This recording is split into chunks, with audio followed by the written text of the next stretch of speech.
ജോമി കൊല്ലറ്റ്സെറയുടെ ഡയറക്ഷനിൽ ഇപ്പോൾ നെറ്റ്ഫ്ലിക്സിലൂടെ പുറത്തിറങ്ങിയിട്ടുണ്ടായിരുന്ന ഒരു അമേരിക്കൻ ആക്ഷൻ ക്രൈം ത്രില്ലർ ചിത്രമായിരുന്നു ക്യാരി ഓൺ എന്നുള്ളത്. എന്തായാലും ഈ ഒരു സിനിമയെ പറ്റിയാണ് ഇന്ന് നമ്മൾ സംസാരിക്കാൻ പോകുന്നത്. ചിത്രം തമിഴ് ഡബ്ബിങ്ങിൽ നെറ്റ്ഫ്ലിക്സിൽ അവൈലബിളും ആണ്. ഈ ഒരു സിനിമയുടെ കഥ എന്ന് പറയുമ്പോഴത്തേക്കും നമ്മുടെ ചിത്രത്തിലെ കഥാനായകന്റെ പേര് ഏതൻ എന്നുള്ളതാണ്. ആള് ഒരു ഇന്റർനാഷണൽ എയർപോർട്ടിൽ, അത് ലോസ് ഏഞ്ചലസിലെ ഇന്റർനാഷണൽ എയർപോർട്ടിൽ ഒരു TSA ഓഫീസറായിട്ട് വർക്ക് ചെയ്യണം. അതേ ഓഫീസിൽ തന്നെയാണ് തൻ്റെ ഗേൾ ഫ്രണ്ട് ആയിട്ടുള്ള നോറയും വർക്ക് ചെയ്യുന്നത്. അവളൊരു ഓപ്പറേഷൻ ഡയറക്ടറായിട്ടാണ് അവിടെ വർക്ക് ചെയ്യുന്നത്. അപ്പോൾ എന്തായാലും ഇവർക്ക് ഒരു കുട്ടി ജനിക്കാനൊക്കെ വേണ്ടി പോവുകയാണ്. അപ്പോൾ നമ്മുടെ നായകനോട് പറയാണ്, എടാ നീ കുറച്ചുകൂടി ഒരു അപ്ഡേറ്റഡ് ആയിട്ടുള്ള എന്തെങ്കിലും ജോലി ഒന്ന് നോക്കാവോ, അങ്ങനെയൊക്കെയുള്ള ഒരു ആഗ്രഹം പറയാണ്. കൂടാതെ നമ്മുടെ നായകനാകട്ടെ പോലീസ് ഓഫീസർ ആണോ എന്നൊക്കെയുള്ള ഒരു വലിയ ആഗ്രഹമുണ്ട്. അങ്ങനെ നമ്മുടെ നായകൻ നോക്കി കഴിഞ്ഞപ്പോഴത്തേക്കും നിലവിൽ നിൽക്കുന്ന എയർപോർട്ടിൽ നിന്നുകൊണ്ടുള്ള ആ ഒരു ജോലിയിൽ നിന്നും കുറച്ചുകൂടി അപ്ഡേറ്റഡ് ആയിട്ടുള്ള അല്ലെങ്കിൽ ഒരു പ്രൊമോഷനൊക്കെ കിട്ടിപ്പോവുകയാണെങ്കിൽ നല്ലതായിരിക്കുമല്ലോ. അങ്ങനെ നമ്മുടെ നായകൻ തൻ്റെ ബോസിനോട് പോയിട്ട് കാര്യം പറയാണ്, ബോസേ എനിക്ക് ഒരു ഇച്ചിരി ഉയർന്ന സ്ഥാനത്തുള്ള ജോലി തരാമോ, ഞാൻ നല്ല രീതിയിലല്ലേ ഇവിടെ പ്രവർത്തിക്കുന്നത്, എനിക്കതൊക്കെ അറിയാമെന്ന് പറയുന്നു. അങ്ങനെ നമ്മുടെ നായകൻ്റെ ബോസ് എന്ത് ചെയ്യാണ്, അവിടുത്തെ എക്സ്റേ മെഷീൻ ആ ഒരു ഡിപ്പാർട്ട്മെൻറ്റിലേക്ക്, അത് നിങ്ങൾക്കറിയാമല്ലോ, നമ്മൾ എയർപോർട്ടിലൊക്കെ ചെന്ന് കഴിഞ്ഞാൽ നമ്മുടെ ലഗേജസും കാര്യങ്ങളൊക്കെ സ്കാൻ ചെയ്ത് കൊണ്ടുവരുന്നൊരു പരിപാടി ഉണ്ടല്ലോ. അപ്പോൾ ആ ഒരു ഡെസ്കിലേക്ക് അല്ലെങ്കിൽ ആ ഒരു ഡിപ്പാർട്ട്മെൻറ്റിലേക്ക് നായകനെ അയക്കുകയാണ്. നീ എന്തായാലും അവിടെ പോയി കുറച്ച് ദിവസം നിൽക്കുക, എന്നിട്ട് നിൻ്റെ പ്രവർത്തികളൊക്കെ കണ്ടിട്ട് ഞാൻ പ്രൊമോഷൻ വേണോ വേണ്ടയോ എന്നൊക്കെ പറയാം എന്ന് പറയുന്നു. അങ്ങനെ നായകൻ ആദ്യത്തെ ദിവസം അവിടെ പോയിരിക്കുകയാണ്. അങ്ങനെ അവിടെ പോയിട്ട് അദ്ദേഹത്തിൻ്റെ കൃത്യ നിർവഹണമൊക്കെ ഇങ്ങനെ നടത്തിക്കൊണ്ടിരിക്കുമ്പോഴത്തേക്കും ഒരു എയർബഡ് എവിടുന്ന് കളഞ്ഞു കിട്ടുകയാണ്. അത് ആരുടെ കയ്യിൽ നിന്ന് പോയി നായകൻ്റെ കൈകളിലേക്ക് എത്തുകയാണ്. അപ്പം ഈ എയർബഡ് എടുത്തിട്ട് ഇത് ആരുടെയാടാ എന്നൊക്കെ ചോദിക്കുമ്പോഴത്തേക്കും നമ്മുടെ നായകൻ്റെ ഫോണിലേക്ക് ഒരു ഫോൺ കോൾ വരികയാണ്. വേറൊന്നുമല്ല, നീ അത് ആരുടെയൊന്നും ചോദിക്കേണ്ട കാര്യമൊന്നുമില്ല, അതെടുത്ത് നിൻ്റെ ചെവിയിലോട്ട് തിരികെയോ, നിനക്ക് വേണ്ടിയാണ് ഞാനത് അയച്ചിരിക്കുന്നതെന്ന് പറയുന്നു.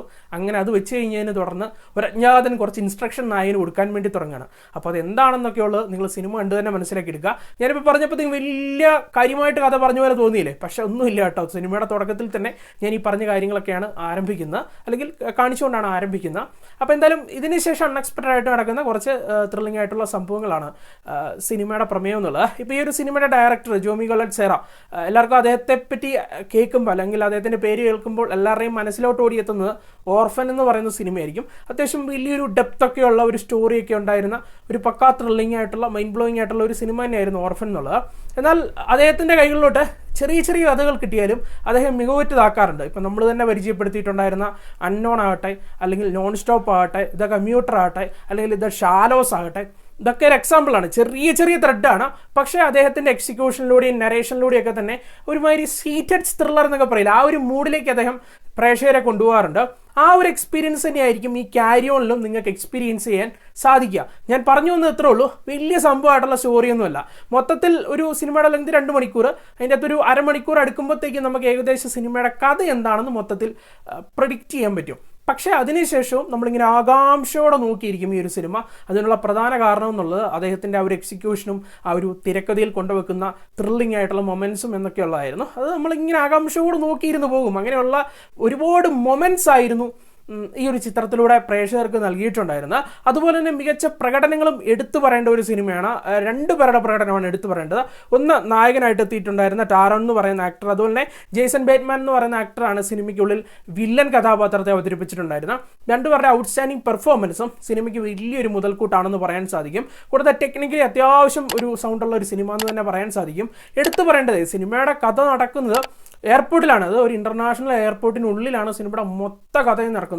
വളരെ സ്റ്റണ്ണിങ് ആയിട്ടാണ് മേക്കിങ്ങിലൂടെ ആ ഒരു കാഴ്ചകൾ അല്ലെങ്കിൽ ഓരോ സിറ്റുവേഷനെയും കൊണ്ടുവന്നിട്ടുണ്ടായിരുന്നെന്ന് പറയാൻ സാധിക്കും. എസ്പെഷ്യലി ചിത്രത്തിൻ്റെ ആ ഒരു എഡിറ്റിംഗ് വർക്കാകട്ടെ, സിനിമാറ്റോഗ്രഫി കാഴ്ചയാകട്ടെ, അതുപോലെ തന്നെ മ്യൂസിക് വർക്കാകട്ടെ, ഗ്രിപ്പിംഗ് ആയിട്ടുള്ള മ്യൂസിക് വർക്കാകട്ടെ, അതുപോലെ തന്നെ സിനിമയ്ക്കുള്ളിൽ ആക്ഷൻ കൊറിയോഗ്രഫി ഒരുപാട് നടത്തിയിട്ടുണ്ട്.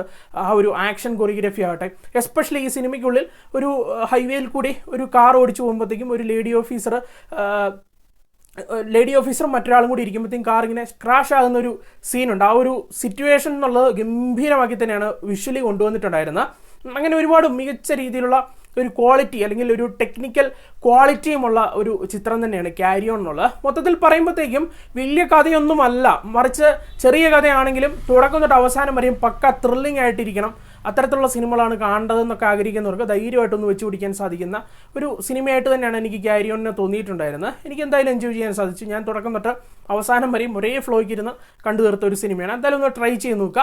സിനിമയ്ക്കുള്ളിൽ സെക്ഷൽ കണ്ടന്റ് അല്ലെങ്കിൽ വയലൻസ് അങ്ങനെയുള്ള വലിയ പരിപാടികളൊന്നുമില്ല.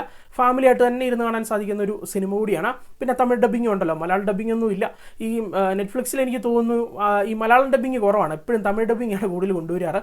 എന്തായാലും നിങ്ങൾക്ക് ട്രൈ ചെയ്ത് നോക്കാമെന്നുള്ളത് തന്നെയാണ് എൻ്റെ ഒരു അഭിപ്രായം. സിനിമയ്ക്ക് മാക്സിമം ഒരു 7/10 ആണ് നൽകുന്നത്, 10/7. എന്തായാലും കണ്ടിട്ട് നിങ്ങളുടെ അഭിപ്രായങ്ങൾ പങ്കുവെക്കുക. നമുക്ക് മറ്റൊരു സിനിമയുടെ വിശേഷമായിട്ട് വീണ്ടും കാണാം. ബൈ.